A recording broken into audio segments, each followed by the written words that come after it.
هاوشێوەی بەشێک لە شار و شارۆچکەکانی تری کوردستان نووسینگەی ڕانیەی بەخشین قوربانیان ئەنجامدا و دابەشیان کرد بەسەر هەژاران و کەم دەرامەتاندا.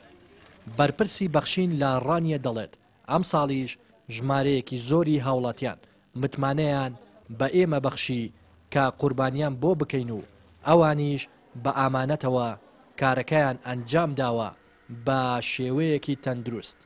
ئێمە وەکو دەستگای خێرخوازی بەخشین لە پرۆژەکانی دەستگای خێرخوازی بەخشین هەموو ساڵێک لە دەژنی قوربانی پیرۆزدا قوربانی دەکەین کە خەڵک متمانەیەکی تاوی بە دەستگای خێرخوازی بەخشین هەیە بۆیە حیوانەکانیان پارە و شتەکانیان دێنن بۆ دەستگای خێرخوازی بەخشین بۆی دەستگای خێرخوازی بەخشین قوربانیان بکات. ئێمە سوپاسی خێرخوازان دەکەین کە متمانەی خۆیان بە تەواوەتی بە دەستگای خێرخوازی بەخشین بەخشیوە.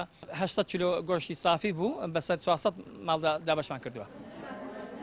هاوڵاتیانیش با دڵخۆشیەوە سوپاسی بەخشین و خێرخوازان دەکەن کە هەمیشە و لە هەموو کاتێکدا ئەوانیان لەبیر بووە و دەستگیرۆیان دەکەن بە هاوکاریەکانیان.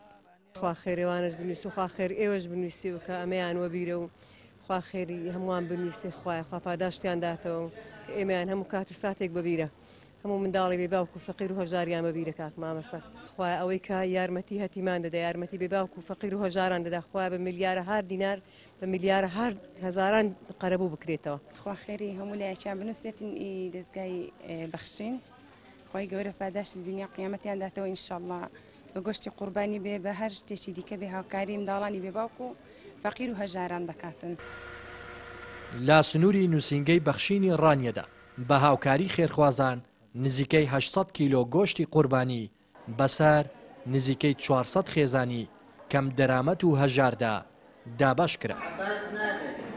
ڕێناس ئەرسەلان، کەناڵی پەیام، ڕانیە.